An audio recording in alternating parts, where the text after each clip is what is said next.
Namaste, those who are new here, I'm Dr. Susan Kaurath, life psychologist and transformation coach. നമ്മുടെ ഇന്നത്തെ subject എന്ന് പറയുന്നത് narcissistic love versus victim love ആണ്. നമുക്കറിയാം, രണ്ടുപേരും നമ്മളോട് പറയുന്നത് എനിക്ക് അവരോട് സ്നേഹമാണ്, ഞങ്ങൾ രണ്ടുപേരും ഭയങ്കര സ്നേഹത്തിലാണ്. അപ്പനും അമ്മയ്ക്കും മക്കളോട് സ്നേഹമില്ലാതിരിക്കുമോ, മക്കൾക്ക് അപ്പനോടും അമ്മയോടും സ്നേഹമില്ലാതിരിക്കുമോ, കൂട്ടുകാർക്ക് സ്നേഹമില്ലാതിരിക്കുമോ, അല്ലെങ്കിൽ അങ്ങനെ പല പല സ്നേഹങ്ങളുടെ കഥകൾ നമ്മൾ കേൾക്കാറുണ്ട്. പക്ഷേ ഒരു narcissist love versus victim love എന്ന് പറയുമ്പോൾ ഒരു നാർസിസിസ്റ്റ് എപ്പോഴും ടു ബി സെർവ്ഡ് എന്നുള്ളതായിരിക്കും. എനിക്ക് സെർവ് ചെയ്യണം നിങ്ങൾ, ഞാൻ ഇമ്പോർട്ടൻ്റ് ആണ്, എൻ്റെ കാര്യങ്ങളാണ് പ്രയോറിറ്റി തരേണ്ടത്, എൻ്റെ കാര്യങ്ങൾക്ക് പ്രയോറിറ്റി തന്നില്ലെങ്കിൽ ഞാൻ സമ്മതിച്ചു തരില്ല. സ്നേഹം എന്ന് പറയുമ്പോൾ നിങ്ങളെ അപ്പം എപ്പോഴും മറ്റേ ആളുടെ മുകളിലാണ് ചെയ്യുന്നത്. സ്നേഹം എന്ന് പറയുമ്പോൾ നിങ്ങൾ ഇങ്ങനെ ചെയ്യണം. കണ്ടോ, സ്നേഹമുള്ളവർ ഇങ്ങനെയാണ് പെരുമാറുന്നത്, സ്നേഹമുള്ളവർ സാക്രിഫൈസ് ചെയ്യും, സ്നേഹമുള്ളവർ പേഷ്യൻസ് കാണും, അവർ ടോളറേറ്റ് ചെയ്യും, അവർ വേറൊന്നിനും വാല്യൂ കൊടുക്കത്തില്ല, അവരുടെ പാർട്ട്ണർക്കാണ് വാല്യൂ കൊടുക്കുക, വേറെന്തിനേക്കാൾ കൂടുതൽ അവർ പാർട്ട്ണർ സ്നേഹിക്കും, അല്ലെങ്കിൽ അവരുടെ ആരാണോ ഓപ്പോസിറ്റായിട്ട് നിൽക്കുന്നവരെ സ്നേഹിക്കും, അവർക്കാണ് മുൻതൂക്കം കൊടുക്കുക. അപ്പനും അമ്മയും പറയുന്നത് നീ ബാക്കിയുള്ളവർക്കല്ലേ നീ മുൻതൂക്കം കൊടുക്കുന്നില്ല, നിനക്കല്ലേ മുൻതൂക്കം കൊടുക്കുക, ഞങ്ങൾക്കല്ലേ മുൻതൂക്കം തരണം, ഞങ്ങളെയല്ലേ നീ സ്നേഹിക്കേണ്ടതും കരുതേണ്ടതും, എല്ലാ കാര്യങ്ങളും നിങ്ങൾക്ക് കിട്ടുന്ന പൈസ, നിങ്ങൾക്ക് കിട്ടുന്ന എല്ലാ കാര്യങ്ങളും അത് അവരിലേക്ക് ചെല്ലണം, അവരായിരിക്കണം ഇമ്പോർട്ടൻ്റ് എന്ന രീതിയിലാണ് അവരുടെ സ്നേഹം നിൽക്കുന്നത്. അപ്പം അവർ നമ്മളോട് കാണിക്കുന്ന ആ ഒരു കരുതൽ, അല്ലെങ്കിൽ ഒരു കണക്ഷൻ, അല്ലെങ്കിൽ അവർ സ്നേഹം എന്ന് പറയുന്നത് ഒരിക്കലും നമ്മളെ അല്ല അവർക്ക് നമ്മുടെ ഒരു ഇൻട്രസ്റ്റോ, നമുക്കൊരു എന്തെങ്കിലും പ്രയോജനകരമായി വരുന്നതോ, നമ്മുടെ ഒരു കരിയറോ, അല്ലെങ്കിൽ നമുക്ക് എവിടെയെങ്കിലും പോകേണ്ടതോ ഒന്നും ആയിരിക്കില്ല. ചിലപ്പോൾ നമുക്ക് ഫ്രണ്ട്സിൻ്റെ കൂടെ ആയിരിക്കും പുറത്ത് കൊണ്ടുപോകുക. അയാൾ പറയും, നിനക്ക് പുറത്ത് കൊണ്ടുപോകണമെങ്കിൽ ഞാനായിരിക്കും കൊണ്ടുപോകുന്നത്, ഞാൻ നിന്നെ പുറത്ത് കൊണ്ടുപോകുന്നുണ്ടല്ലോ, എനിക്ക് ഇതിനോട് സ്നേഹം ഉണ്ടായിട്ടല്ലേ ഞാൻ നിന്നെ പുറത്ത് കൊണ്ടുപോകുന്നത്, നീ എന്തിനാ വേറെ ആളുകളുടെ കൂടെ പോകുന്നത്, അതിൻ്റെ ആവശ്യമില്ല. നമുക്ക് ഈ പുറത്ത് പോയി സാധനങ്ങൾ വാങ്ങിക്കണം, നീ എന്തിനാണ് സാധനങ്ങൾ വാങ്ങിക്കാൻ പോണേ, ഞാൻ വാങ്ങിക്കുന്നുണ്ടല്ലോ, ഞാൻ തരുന്നുണ്ടല്ലോ, അതിൻ്റെ ആവശ്യമല്ലേ ഉള്ളൂ. ഇനി നമ്മളൊരു ഡ്രസ്സ് എടുക്കാൻ പോകുമ്പോഴത്തേനും നിനക്ക് വേണ്ട ഡ്രസ്സുകളും ഓർണമെന്റ്സും എല്ലാം ഞാൻ തരുന്നില്ലേ, എന്തിനാണ് നീ പിന്നെ വേറെ അങ്ങനെ പോകുന്നത്? അങ്ങനെ ഓരോ കാര്യത്തിനും അറിയാമല്ലോ, ബാക്കിയുള്ളവരുമായിട്ട് കണക്ഷൻ വരും. എനിക്ക് അവരുമായിട്ട് നീ അങ്ങനെ കണക്ഷൻ വെക്കുന്നത് കാണുമ്പോൾ എനിക്കത് വിഷമമാണ്, അല്ലെങ്കിൽ നീ വേറൊരാൾ സംസാരിക്കുമ്പോൾ അത് പ്രശ്നമാണ്, നീ എൻ്റെ അടുത്ത് തന്നെ ഇരിക്കണം, നീ എൻ്റെ കൂടെ ഇരിക്കാവൂ, എൻ്റെ ഇത് വിട്ടു പോകാൻ പാടില്ല. ഇതെല്ലാം ഒരു നാർസിസിസ്റ്റിക് ലവിൻ്റെ പ്രത്യേകതയാണ്. അതായത് എനിക്ക് എന്നെ ടു ബി സെർവ്ഡ്, എന്നെ സെർവ് ചെയ്യണം, എനിക്ക് ആ ഒരു ലവിൻ്റെ സർവീസ് കിട്ടണം. സർവീസ് ഓഫ് ലവ് നമുക്ക് ഔട്ട് ഓഫ് ലവ് ചെയ്യുന്ന കുറേ സർവീസസിന് നമുക്ക് ഇങ്ങനെ ലിസ്റ്റ് ഉണ്ട് നമ്മുടെ സമുദായത്തിൽ. നമ്മൾ അവർക്ക് വേണ്ടി എല്ലാം ത്യജിക്കും, അവർക്ക് വേണ്ടി അവരുടെ ഫീലിങ്സ് ആയിരിക്കും നമുക്ക് ഇമ്പോർട്ടൻസ്, അവർക്ക് വേണ്ടി കരുതുന്നവരായിരിക്കും, അവർക്ക് വേണ്ടി പല ത്യാഗങ്ങളും ചെയ്യുന്നതായിരിക്കും, പലരും സാക്രിഫൈസ് ചെയ്യുന്നതായിരിക്കും. അങ്ങനെ ഒരു നീണ്ട നിര തന്നെയുണ്ട്. നമ്മൾ പറയുകയാണ് ഇതൊന്നും അല്ല കേട്ടോ ലവ് ശരിക്കും പറഞ്ഞു കഴിഞ്ഞാൽ. അപ്പോൾ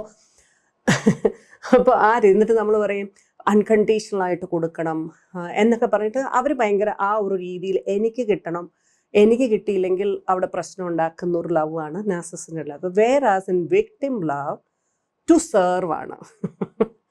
ടു സെർവ്, ഞാൻ അങ്ങോട്ട് കൊടുത്തുകൊണ്ടിരിക്കുകയാണ്, ഞാൻ എനിക്ക് നിങ്ങളോട് സ്നേഹമായതുകൊണ്ട് തന്നെ ഞാൻ വേറൊന്നിനും വില കൽപ്പിക്കുന്നില്ല, നിങ്ങൾക്ക് വേണ്ടിയിട്ട് ഞാൻ പലതും ത്യജിക്കാൻ തയ്യാറാണ്. നിങ്ങൾ പറയുന്ന പോലെ നിങ്ങൾക്കൊരു കാര്യത്തിന് ബുദ്ധിമുട്ട്, നിങ്ങൾക്ക് ഇപ്പോൾ ജോലി സ്ഥലത്ത് നിങ്ങൾക്ക് ദൂരേക്ക് പോകണം, അല്ലെങ്കിൽ നിങ്ങൾക്ക് അതിന് വേണ്ടിയിട്ട് ഇവിടുത്തെ ജോലികൾ ഞാൻ അങ്ങോട്ട് വരാൻ തയ്യാറാണ്, കുട്ടികൾക്ക് വേണ്ടിയിട്ട് ഫാമിലിക്ക് വേണ്ടിയിട്ട് എല്ലാ കാര്യങ്ങളും ചെയ്തും എനിക്കിതാക്കാനായിട്ട് തയ്യാറാണ്. അങ്ങനെ നമ്മളുടെ ഒരു ലൈഫിൽ എന്തൊക്കെ നമുക്ക് മറ്റേ ആൾക്ക് വേണ്ടി ചെയ്തു കൊടുക്കാൻ പറ്റുമോ അതെല്ലാം നമുക്കിഷ്ടമല്ല, നമുക്ക് പറ്റില്ല, നമ്മൾ ഭയങ്കരമായിട്ട് സ്ട്രഗിൾ ചെയ്യുന്നുണ്ട്, അപ്പോൾ പോലും നമ്മൾ അത് ചെയ്തു കൊടുക്കും. ഏറ്റവും രസകരമായ സംഭവം എന്താണെന്ന് വെച്ച് കഴിഞ്ഞാൽ, ചിലർക്ക് ചില ഡ്രസ്സുകളുടെ കളറുകൾ ഈ നാർസിസിസ്റ്റിക് ആയിട്ടുള്ളവർക്ക് ഒരു പെർട്ടിക്കുലർ കളേഴ്സ് ആയിരിക്കും ഇഷ്ടം. ആ കളർ കോമ്പിനേഷൻ ഉള്ളവർ ഇത് മാത്രമേ അവർ ധരിക്കാൻ പാടുള്ളൂ.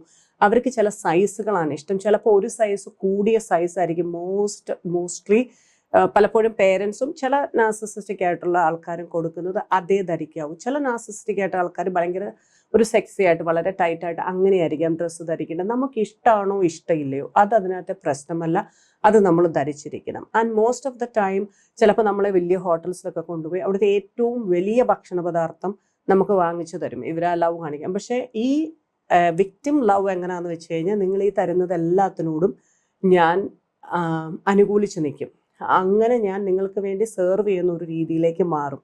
നിങ്ങൾ എന്നെ എന്ത് ചെയ്താലും നമ്മൾ അതിനെ ന്യായീകരണങ്ങൾ കണ്ടെത്തും.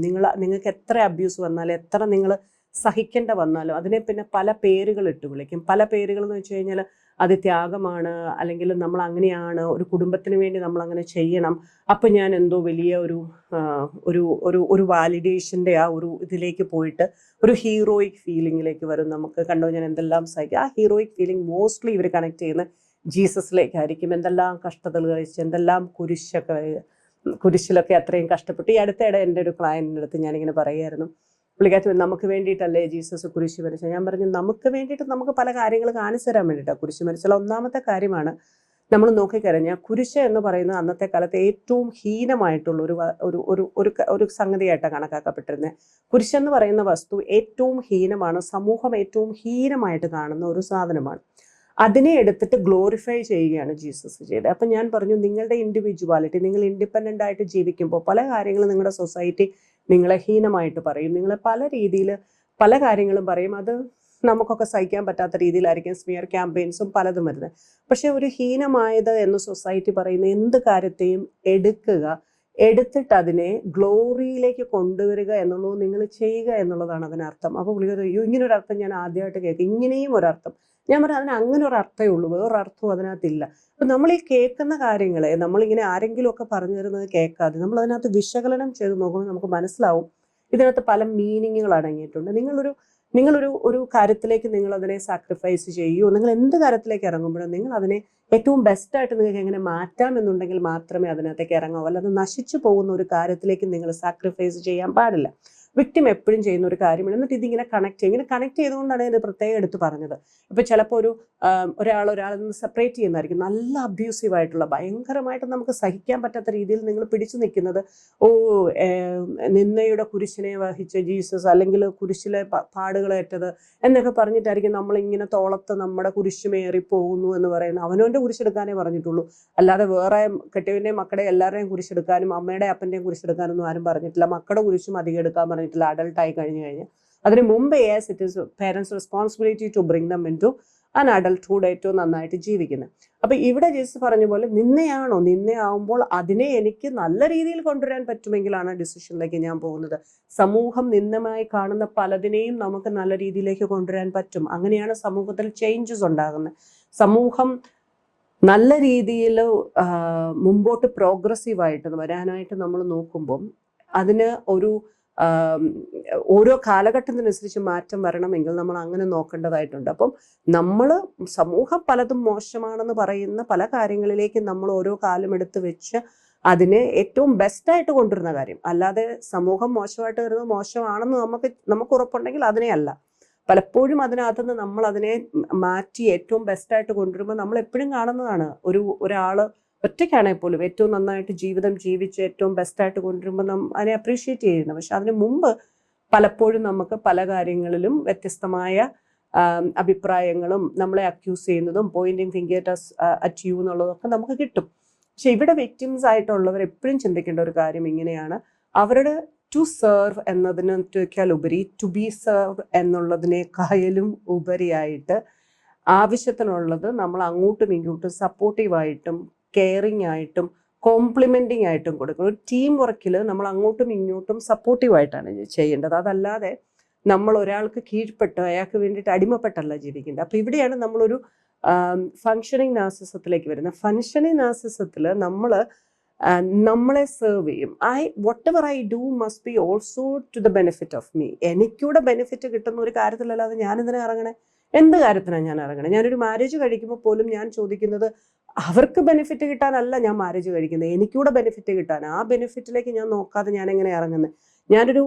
ഒരു കുട്ടി വളർന്നു വരുമ്പോൾ പേരൻസിന് മാത്രം ബെനിഫിറ്റ് കിട്ടാനല്ല ഞാൻ ജീവിക്കുന്നത്, എനിക്കൂടെ ബെനിഫിറ്റ് കിട്ടാൻ. അപ്പം എൻ്റെയും മറ്റുള്ളവരുടെയും നല്ല ജീവിതത്തിന് വേണ്ടിയിട്ടാണ് ഒരു വ്യക്തി ജീവിക്കുന്നത്. അപ്പം ഫങ്ഷണൽ നാർസിസിൽ എപ്പോഴും നമ്മൾ മറ്റുള്ളവരെ മാത്രമല്ല നമ്മളെയും കൂടെ കരുതുന്നവരായിരിക്കും. നമുക്കൂടെ പറ്റുന്നത് what is in it for മീയും കൂടെ നമ്മൾ നോക്കും. What is in it for them മാത്രമല്ല, what is in it for മീയും കൂടെ നോക്കും. അങ്ങനെയാണ് നമ്മൾ ജീവിക്കുക.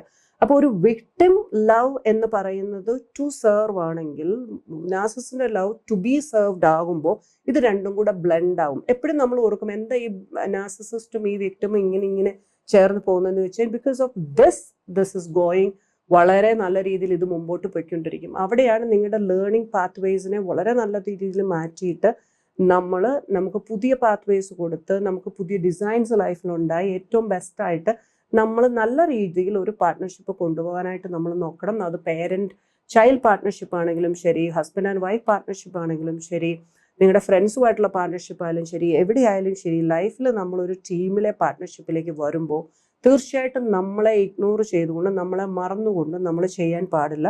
നാർസിസിസ്റ്റിക് ആയിട്ടുള്ള അവർക്ക് അഡ്വാൻറ്റേജ് അവിടുത്തെ കയറി വരുമ്പോൾ നിങ്ങളുടെ ബൗണ്ടറീസ് കറക്റ്റായിട്ട് നിങ്ങൾ അറിയണം. This is the boundary.